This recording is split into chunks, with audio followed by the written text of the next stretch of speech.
Bismillahirrahmanirrahim. Assalamualaikum warahmatullahi wabarakatuh.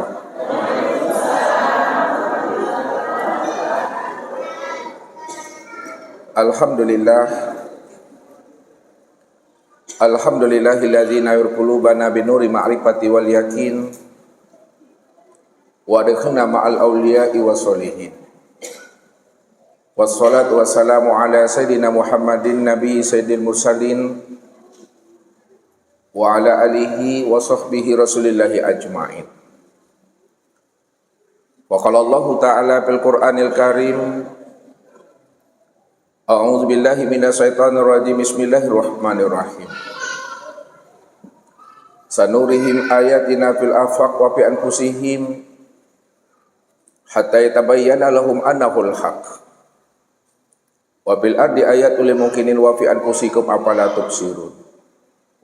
Makana Muhammadun aba ahadim min rijalikum walakin Rasulullah wa khataman nabiyyin. Sadaqallahul azim. Bapak Ibu, saudara-saudaraku dan anak-anak kami Jamaah Tauhid Robbani Kuta Cane, Aceh Tenggara, dan para muhibbin serta para pencari Tuhan yang dirahmati Allah.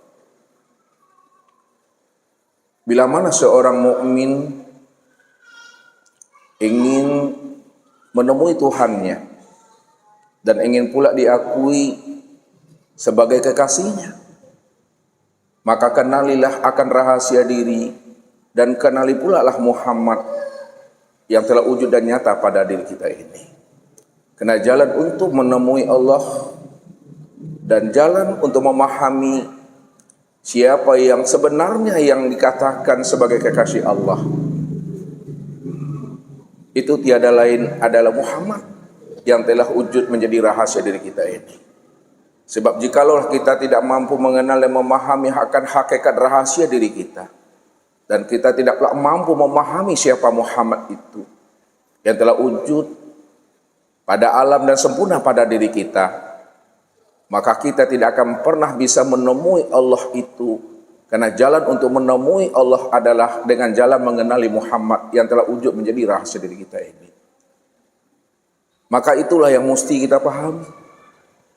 Apa yang Allah utarakan kepada kita, kita gunakan kecerdasan akal pikir dan rohani kita. Siapa Muhammad itu yang sebenarnya?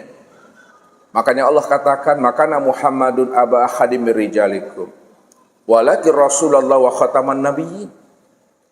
Bahwa Muhammad itu bukanlah seorang bapak laki-laki dari dirimu, akan tapi Muhammad itu adalah seorang Rasulullah wa khataman nabiyyin. Maka kenalilah Muhammad secara makna hakikinya Bapak Ibu. Kenali pula Muhammad secara majazi. Kalau kita semua telah mampu memahami dan mengenali Muhammad secara hakiki dan secara majazi, insya Allah Bapak Ibu, kita mampu menemui Allah sebelum ajal itu datang kepada kita. Mampu kita itu berliqa dan bermusyahadah serta bertatap wajah dengan Allah sebelum ruh itu melepaskan akan cangkangnya. Sebelum kita dikatakan inna lillahi wa inna ilaihi raji'un. Maka orang yang tidak mengenal Tuhannya, yang tidak berliqa bermusyahadah dengan Rabb-nya sebelum roh itu melepaskan akan cangkangnya, maka inilah sebenarnya yang dikatakan Allah orang yang buta. Karena orang yang buta itulah sebenarnya orang yang tersesat, dan orang yang tersesat itu tempatnya adalah neraka. Ini yang selalu Allah kabarkan kepada kita. Kalau kita mau memahami akan rahasia dari setiap apa yang Allah sampaikan kepada kita. Wa man kana fi hazil aqma fa huwa fil akhirati aqma wa adalun sabila. Barang siapa yang buta di dunia ini, kata Allah, aku pastikan dia buta di akhirat. Wa adalun sabila. Maka tersesatlah jalannya. Lalu buta yang bagaimana sebenarnya yang Allah maksudkan Bapak Ibu kepada kita ini? Apakah buta mata zahir yang ada di kepala kita ini, atau butanya mata hati yang ada di dalam dada? Inilah yang Allah utarakan kepada kita. Fa innaha la ta'mal absar walakin ta'mal qulub allati fi sudur. Sesungguhnya yang aku katakan buta itu, kata Allah, bukanlah buta mata zahirmu yang ada di kepalamu, akan tetapi butanya mata hatimu yang ada di dalam dada. Kalaulah Allah mengatakan orang yang buta mata hatinya yang ada dalam dada ini adalah orang yang tersesat dan tempatnya di neraka, buta mata hati itu apa maksudnya? Buta mata hati itu maksudnya Bapak Ibu, siapa yang tidak mengenal aku di waktu hidupnya, maka aku pastikan di waktu matinya dia juga tidak akan pernah mengenal aku. Siapa yang tidak mengenal aku di alam dunia ini, aku pastikan dia di alam akhirat pun dia juga tidak akan pernah mengenal akan aku. Siapa yang tidak mampu mengenal akan diriku, yang telah wujud dan nyata menjadi rahasia dirinya, aku pastikan dia juga tidak akan pernah mampu mengenal akan wujud aku yang telah wujud dan nyata di luar dirinya. Karena aku ini bikulli syai'in muhit, sesungguhnya diriku ini meliputi akan segala sesuatu, bahwa sesungguhnya segala sesuatu itu apapun bentuk dan rupanya sebenarnya itu adalah bentuk lain daripada rupa diriku. Dirimu ini adalah bentuk lain daripada rupa diriku, kata Allah. Akulah sebenarnya dirimu dan dirimu bukanlah aku, akan tetapi dirimu adalah bentuk lain daripada rupa diriku. Akan tetapi kesempurnaan untuk memandang akan kezahiran wujud nyatanya diri aku pada alam, itu tiada lain sempurnalah pada diri setiap insan ini. Inna rabbaka ahata bin nas, sesungguhnya diriku ini sudah wujud, sudah nyata meliputi akan dirimu. Maka siapa yang mampu mengenali akan rahasia dirinya, pasti dia mengenal akan aku. Akulah sebenarnya dirinya, karena dirinya itulah kesempurnaan untuk memandang nyatanya akan wujud diri aku, kata Allah. Allah cuma yang wujud, Allah cuma yang nyata. Kalau Allah yang wujud dan Allah yang nyata Bapak Ibu, itu makna yang sebenarnya.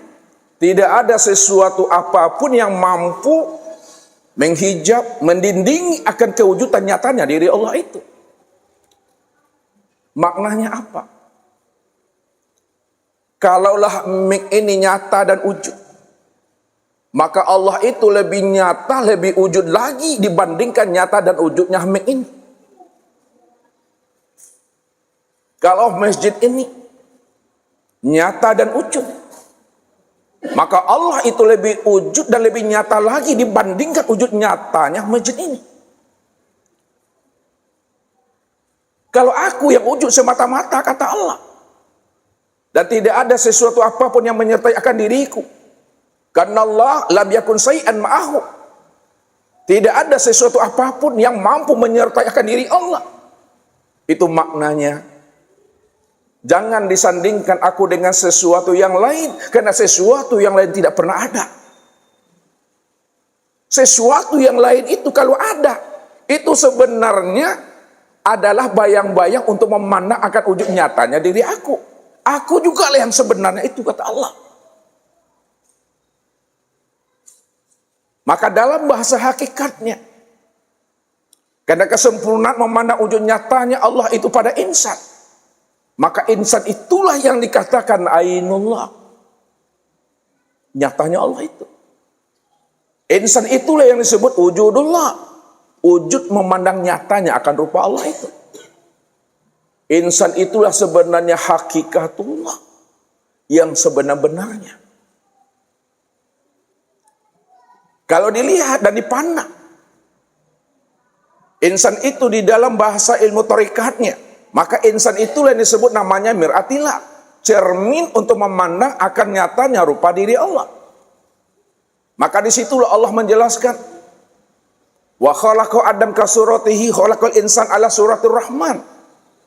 Aku jadikan Adam itu sebenarnya adalah untuk memandang nyatanya akan rupa diriku. Maka pahamilah makna Adam itu yang sebenarnya. Adam itu maknanya tiada. Kalau Adam itu maknanya tiada, maka siapa yang sebenar wujud dan yang sebenar ada?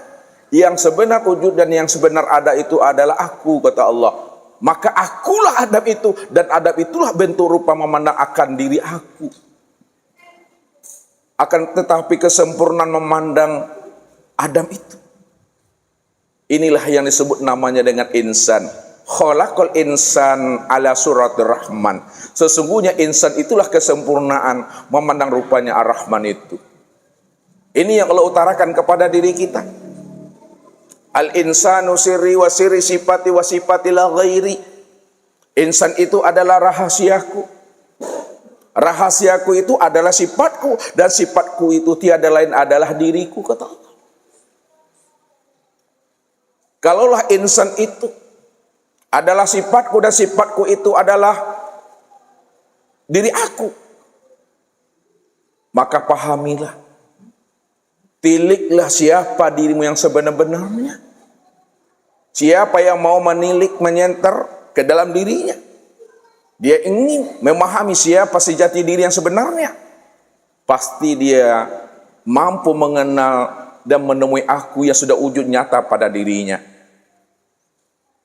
Inilah yang Allah jelaskan kepada diri kita, supaya kita mampu membaca yang tersurat dan mengkaji yang tersirat. Maka untuk menemui, mencari akan diri aku ini, kata Allah, bacalah alam ini, bahwa alam itu adalah alamat untuk mencari dan menemui aku. Ini yang Allah katakan kepada kita. Sanurihim ayatina fil afaq wa fi anfusihim hatta yatabayyana lahum annahu haq. Wa fil ardi ayatul lil mukminin wa fi anfusikum afala tubsirun. Kami telah memperlihatkan wujud nyatanya diri kami pada sekalian alam ini, dan kami telah mewujudkan nyatanya diri kami pada dirimu, kata Allah, hatta yatabayyana lahum annahu haq, sehingga kamu benar-benar memandang wujud nyatanya aku itu pada dirimu. Akulah wujud yang maha nyata dari segala yang ada ini. Maka alam itu maknanya adalah alamat untuk mengenal, menemui akan diri Tuhan itu. Maka inilah pesannya Rasul kepada kita. Sebelum habisnya usia umur kita meninggalkan alam dunia, dan ruh itu sebelum meninggalkan akan cangkangnya. Maka ini yang ditarakan oleh baginda Rasul kepada kita ini.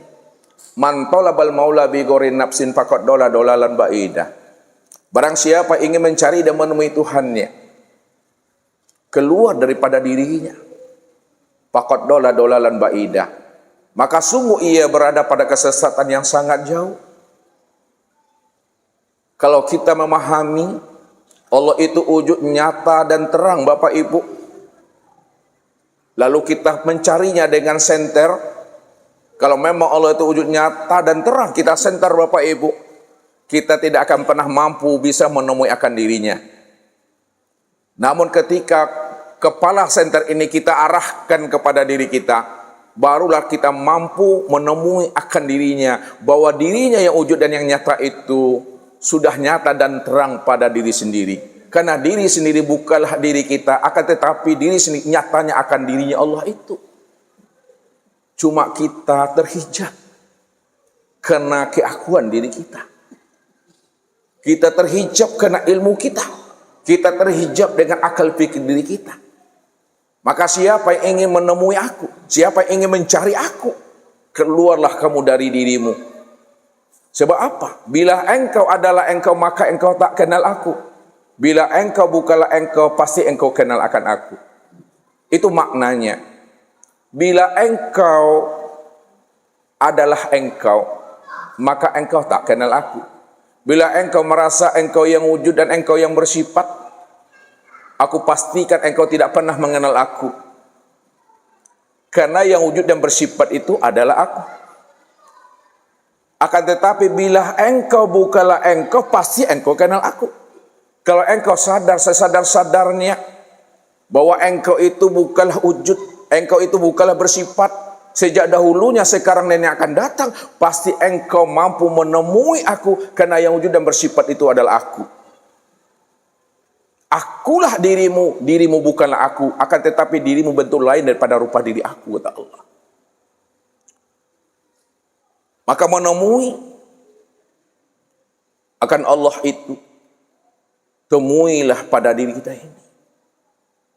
Maka disinilah kita mesti mampu memahami siapa diri kita ini yang sebenar-benarnya. Kalau kita sudah mampu menemui, memahami akan rahasia diri kita yang sebenar-benarnya, rupanya Allah itu tiada lain adalah diri kita sendiri, Bapak Ibu. Maknanya, diri kita sendiri inilah sebenarnya wujud nyatanya diri Allah itu.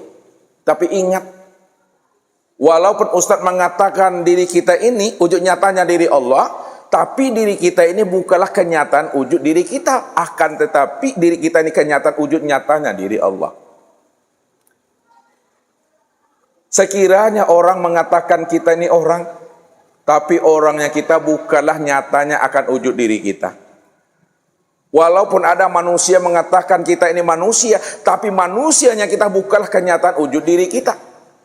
Walaupun kita ini punya diri, tapi diri kita bukanlah kenyataan wujud diri kita. Kalau wujud diri kita bukanlah kenyataan wujud diri kita, lalu siapa diri kita ini? Siapa orang, siapa manusia? Orang, manusia dan diri kita ini tiada lain adalah Dia. Karena Dialah yang wujud, Dialah yang ahad, Dialah yang tunggal esa yang tiada berbilang. Wujud esa tunggal tiada berbilang itu maknanya Bapak Ibu, hanya Dia satu-satunya. Hanya Dia satu-satunya, itu maksudnya tidak ada diri yang lain selain daripada dirinya. Tidak ada diri yang lain selain daripada dirinya. Itu maknanya Dialah yang wujud semata-mata. Kalau boleh Ustadz bertanya sama Bapak Ibu ini, ya. Kalau tak dapat Bapak Ibu menjawabnya, jangan pulang dahulu, karena masih pagi. Tapi kalau udah dapat nanti Ustadz pun pulang besok. Kalau Allah cuma yang esa, Allah cuma yang tunggal, Allah cuma satu-satunya, tidak ada diri yang lain selain pada dirinya. Lalu siapa sebenarnya diri Bapak Ibu ini? Halo? Siapa sebenarnya diri Bapak Ibu ini? Kalau Allah cuma yang ada dan tidak ada yang lain selain daripada dirinya. Maka sesungguhnya diri Bapak Ibu ini, inilah yang dikatakan bahasa hakikatnya wujudullah ainullah. Bahasa tarikatnya miratilah cermin untuk memandang diri Allah. Bahasa syariatnya hamba Allah. Siapa sebenarnya hamba Allah? Siapa sebenarnya cermin Allah? Siapa yang dikatakan ainullah? Bahasa ma'rifatnya tiada lain adalah Allah. Kalau tiada lain adalah Allah, ya Allah lah itu semata-mata. Al-insanu nafsi wa ana nafsuhu. Insan itu diri aku, kata Allah. Akulah insan itu yang sebenar-benarnya.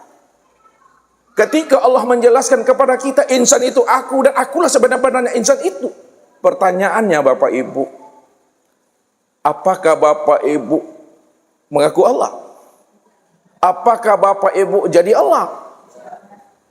Kalau Bapak Ibu bukan mengaku Allah dan bukan jadi Allah, lalu siapa sebenarnya yang dimaksud aku Allah itu? Kalau bukan Bapak Ibu dituduh sebagai ingin jadi Allah dan ingin mengaku Allah itu.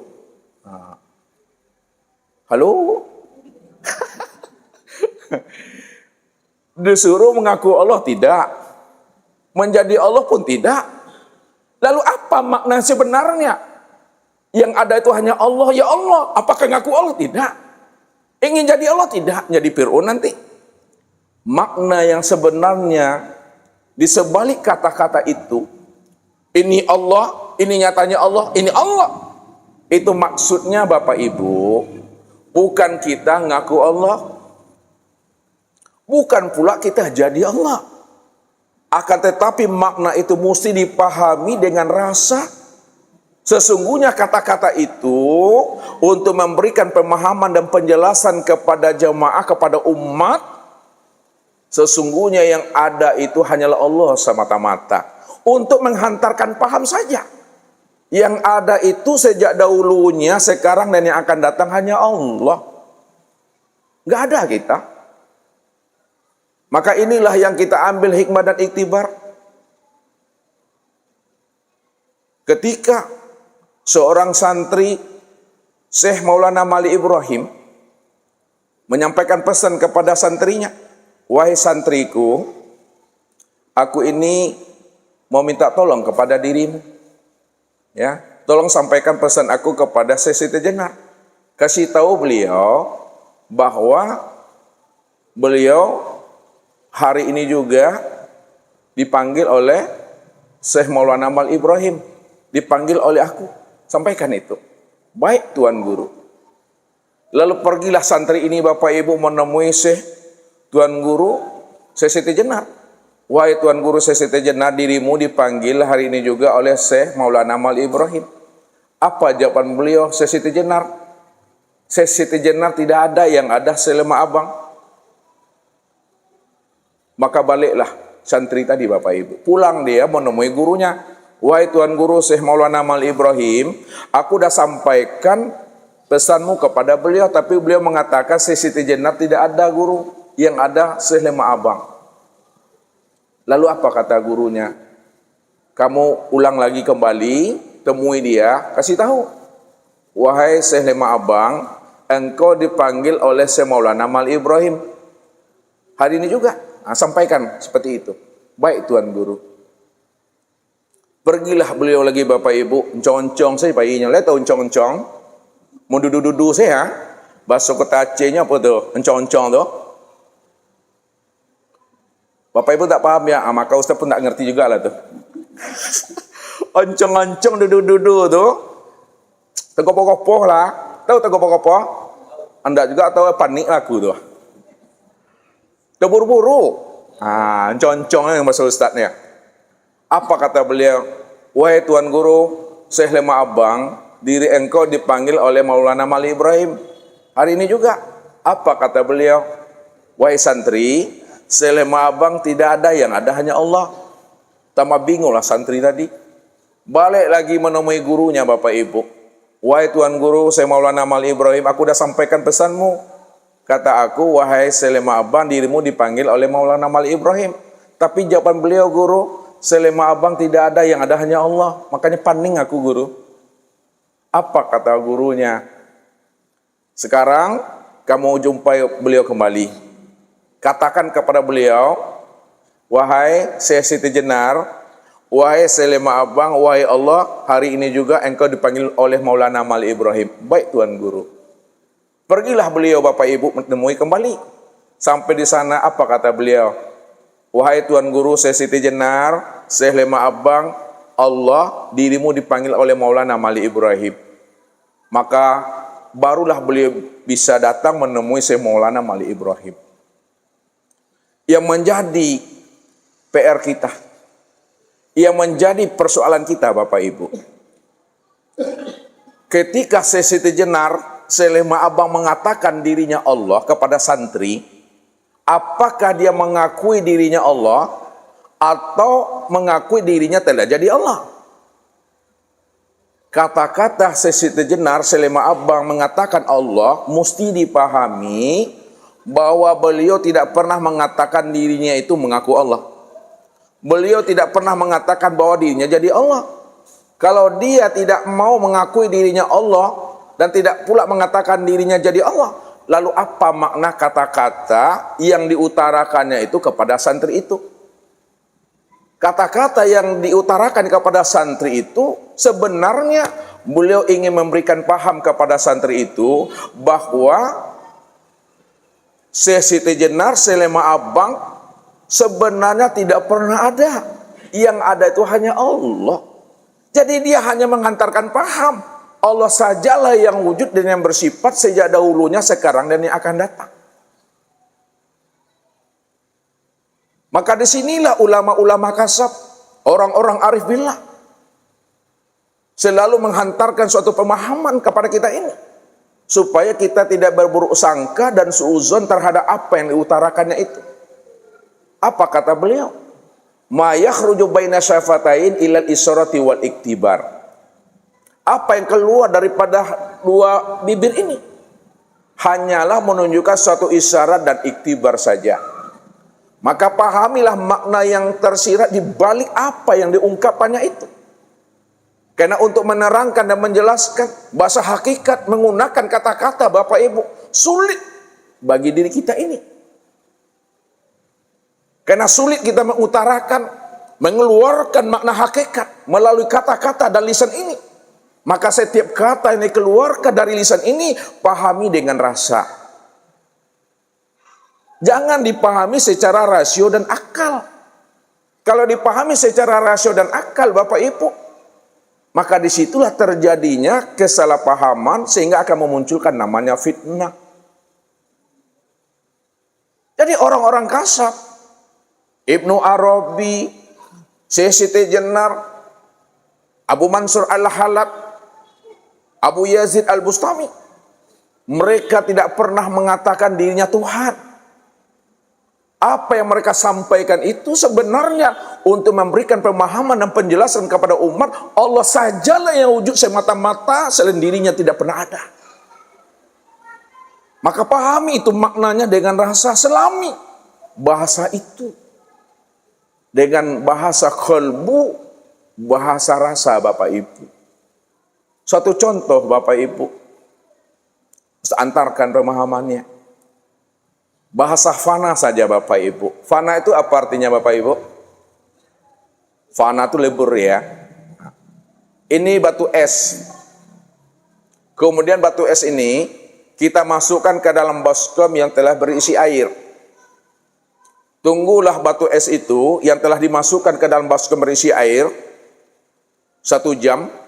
Setelah kita tunggu 1 jam, maka es itu pun lebur, fana, hancur dan sinah dia menyatu dengan air. Pertanyaannya, mana yang batu es dan mana yang air? Gak bisa Bapak Ibu membedakan. Ini hanyalah contoh saja. Kalau ini yang dikatakan namanya fana, Allah fana ke dalam diri hamba, hamba lebur ke dalam diri Allah, maka tidak tepat kita menggunakan bahasa itu untuk Allahnya. Kalau Allah fana ke dalam diri hamba, ini namanya hulul. Kalau hamba fana ke dalam diri Allah, itu sebut namanya itihad. Maka tidak tepat kata itu kita tujukan kepada Allahnya. Allah dengan hamba menyatu dia, terpatri jadi satu, yang disebut namanya wahdatul wujud. Itu juga tidak tepat dalam penyampaiannya. Kalau itu tidak tepat dalam penyampaiannya, kenapa itu diutarakan? Itu diutarakan sebenarnya untuk memberikan paham dan pendekatan saja, Bapak Ibu.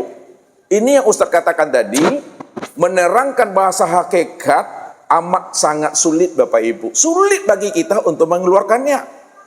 Maka dihantarkan dengan cara berkias. Ya. Kalau dihantarkan secara berkias, maka jangan dipahami secara rasio dan akal, pahami dengan rasa, pahami dengan bahasa kalbu. Karena ketika kita menghantarkan dengan kata-kata, Allah itu telah bersifat dia. Walaupun dia bersifat, namun hakikatnya tiada bersifat, Bapak Ibu. Contoh, Bapak Ibu. Ustaz mau hantarkan lagi sedikit pemahamannya. Bapak Ibu ingin menghantarkan pemahaman tentang Allah kepada suami atau istri, kepada anak atau menantu. Lalu Bapak Ibu diam saja, Bapak Ibu. Diam saja. Pertanyaan Ustaz, ketika Bapak Ibu ingin menghantarkan pengenalan Allah kepada suami atau istri atau anak menantu, Bapak Ibu diam saja. Pertanyaannya, pahamkah anak menantu suami kita itu memahami tentang Allah yang kita maksud? Paham atau tidak? Tidak karena paham, karena kita diam saja. Lalu bagaimana supaya dia paham? Maka melalui kata-kata, melalui namanya suara. Ketika kita menghantarkannya melalui kata-kata, suara dan bahasa, maka ketika itu Allah telah bersifat, Bapak Ibu. Walaupun Allah bersifat, karena kita menerangkan dan menjelaskannya, hakikat sebenarnya dia tidak bersifat. Lalu bagaimana supaya dia tidak bersifat? Maka jangan disebut diam saja, Bapak Ibu. Inilah kesempurnaan makrifat itu. Kesempurnaan makrifat itu, ini yang dikatakan oleh Rasul. Man arafallah fahuwallah. Wa man arafallah kala lisanahu. Siapa yang telah mengenal Allah? Allah cuma yang wujud, Allah cuma yang esa, tunggal, tiada berbilang. Dia cuma yang awal, akhir, zahir dan batin. Maka yang awal, akhir, zahir dan batin, yang wujud dan bersifat itu hanya dialah itu. Pada saat itu kata Rasul, kalla lisanahu, keluh lidahmu, keluh lisanmu. Keluh lisan itu maksudnya Bapak Ibu, tiada kata yang bisa dikatakan lagi. Inilah ini maksud diam di dalam paham, paham dalam kesadaran, sadar dalam keheningan, hening dalam kepatuhan, patuh dalam keimanan. Rupanya Allah itu nggak bisa diutarakan Bapak Ibu. Allah itu tidak bisa dijangkau dengan akal fikir yang membuat kita ini paning aku. Karena dia tidak bisa dijangkau oleh ilmu pengetahuan. Tak bisa diuraikan dengan akal fikir. Membuat kita ini paning aku. Disitulah dinamai dirinya dengan Allah. Maka Allah itu yang tidak bisa dijangkau oleh akal fikir kita Bapak Ibu. Di situ letaknya pemahamannya dinamai dengan Allah itu. Kalaupun kita paham, kita mengerti tentang rahasia Allah, itu bukan karena kecerdasan kita, bukan karena ilmu kita, akan tetapi kita paham dan kenal akan Allah. Itu karena Allahnya yang mau membukakan rahasia dirinya kepada kita yang dipilihnya. Faman yahdillah fahuwal muhtadi. Barang siapa yang aku beri hidayah dan petunjuk, maka dialah sebenarnya orang yang aku pilih. Dialah sebenarnya menjadi wali dan kekasih aku.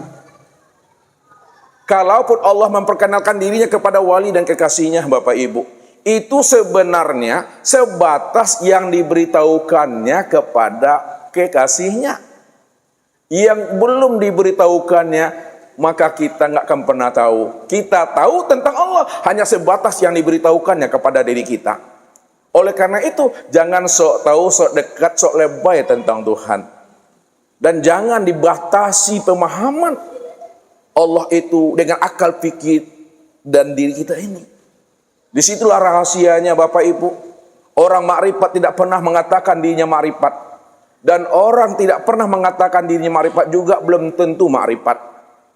Orang yang telah sampai kepada makom Tuhan, dia tidak pernah mengatakan dirinya telah sampai kepada makom Tuhan.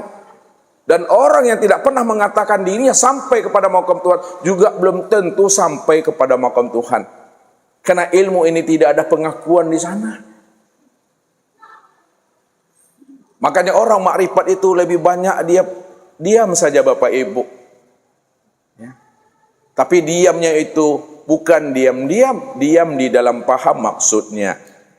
Orang-orang tua kita dahulu Bapak Ibu yang telah sampai kepada pemahaman kasab, dia tidak banyak bercerita untuk mengenalkan Allah itu kepada anak-anaknya dan kepada jamaahnya.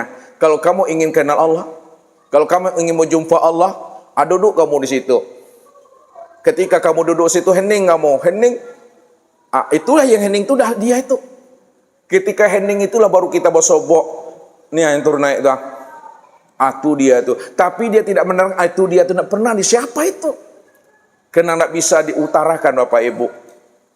Karena ilmunya memang begitulah waktu masanya untuk menerangkan itu. Jadi orang yang telah mengenal Allah Bapak Ibu, zahir dan batin, rahasiakanlah diri Allah itu pada diri masing-masing. Jangan Allah itu dikatakan kita, jangan kita dikatakan Allah. Allah katakan Allah, kita sebutlah kita. Walaupun kita katakan kita, namun kita dah paham rahasia kita itu tiada adalah dirinya. Disitulah rahasianya. Al-insanu siri wa ana sirahu. Insan itu adalah rahasiaku, akulah sebenar-benarnya rahasianya. Maka untuk lebih paham dan mengertinya Bapak Ibu, tunggulah pesan-pesan berikut ini. Nah, jadi Bapak Ibu, ya, kalau kita ingin menemui Allah, ingin pula kita diakui sebagai kekasihnya Allah, kenali diri dan kenalilah Muhammad. Karena dengan cara mengenal dirilah kita mampu menemui Allah. Dengan cara mengenal Muhammad lah kita paham siapa sebenarnya kekasih Allah itu yang sesungguhnya. Nah, jadi kita memahami sebelum adanya segala yang ada dan sebelum adanya kehidupan ini, maka yang lebih dahulu ada sebelumnya yang ada ini. Ya, yang lebih dahulu ada sebelum adanya kehidupan ini itu hanyalah dia semata-mata. Bahkan Bapak Ibu, kata-kata hanya dia semata-mata itu pun tidak pernah ada. Kata-kata itu pun tidak pernah ada, juga nggak pernah ada. Pada masa itu, inilah yang dikatakan pemahamannya, ya, yang disebut zatul haq, yang dikatakan zatul bihal, yang dikatakan wujud hakiki, yang disebut namanya zatul bahdi, yang dikatakan ghaibul ghuyub, yang diutarakan dengan wujud la sautun wala harpun, atau istilahnya kuni atau kuni bil kuni. Sebenarnya Bapak Ibu, kata-kata kuni bil kuni, zatul hal, zatul bihal, zatul haq, wujud mutlak, wujud hakiki, ghaibul ghuyub, itu istilah saja untuk memberikan pemahaman bahwa yang ada ketika itu hanya dia semata-mata. Makanya diutarakan hu, bukan kata-kata hu itu yang hu. Bagaimana Bapak Ibu memahaminya Tuhan? Ustaz saja sulit bagi Ustaz menerangkannya. Kalau Ustaz sulit menerangkannya kepada Bapak Ibu, apalagi Bapak Ibu. Maka orang makrifat, orang yang sudah kasab, orang sudah sampai kepada makam Tuhan, sulit bagi dirinya menceritakan tentang diri Tuhan. Apalagi orang tak mengenal Tuhan. Mengenal Tuhan hanya sebatas mengenal huruf, nama, dan tulisan. Ini berbahaya. Makanya Allah katakan, amtakulu alallah ma la ta'lamun. Haram bagi dirimu, haram bagi seseorang bercerita tentang diriku, padahal dia belum mengenal aku. Dia belum bertatap wajah dengan aku. Sebab orang yang bertatap wajah dengan aku, ketika itu dirinya mati. Ketika itu dirinya fana. Ketika kita mati dan fana, inilah yang membuat orang tua kita tuh gampang pula dia melihat anak-anaknya. Kamu masih kecil, jangan lagi belajar ilmu ma'rifat, ilmu ketuhanan, nanti cepat mati kamu nanti. Belajar ilmu ma'rifat, ilmu tauhid, cepat matinya. Benar atau salah tuh Bapak Ibu? Salah atau benar tuh? Benar itu. Cuma orang tua yang tak paham, takut anaknya mati. Padahal yang dimaksudkan itu bukan mati secara makna hakiki. Bukan mati berpisahnya ruh dengan jasad ini. Tapi yang dimaksudkan itu adalah mati akan keakuan dirinya, yang merasa dirinya wujud dan yang bersifat itu sebenarnya. Makanya Ustaz katakan sama Bapak Ibu, kalau Bapak Ibu ingin mengenal Allah, ingin berjumpa Allah, wajib bagi Bapak Ibu berhenti jadi orang. Mau Bapak Ibu berhenti jadi orang? Kalau berhenti jadi orang tuh mati tuh. Sebab Nabi katakan apa? Innakum lan tara rabbakum hatta tamutu. Kamu tidak akan pernah bisa berjumpa Allah. Takkan bisa kamu itu liqa dengan Allah. Takkan bisa kamu itu bermusahadah dan bermuajah dengan Allah, kecuali kamu benar-benar ikhlas mati. Orang yang ikhlas mati itu yang bisa berjumpa Tuhan. Kalaulah orang yang ikhlas mati yang bisa berjumpa Tuhan, pertanyaannya, mati yang bagaimana yang dikatakan Nabi? Ini yang dikatakan Nabi, mutu qabla anta mutu. Matikan dirimu sebelum ajalmu datang. Matikan dirimu sebelum habisnya usia umurmu. Matikan dirimu sebelum datangnya Israel. Matikan dirimu di dalam hidup. Matikan diri di dalam hidup sebelum ajal datang, sebelum ruh itu melepaskan cangkangnya. Itu maksudnya, matikalah kesadaran dirimu yang merasa dirimu wujud dan bersifat itu. Barulah kamu menemui berjumpa dengan akan diriku, kata Allah.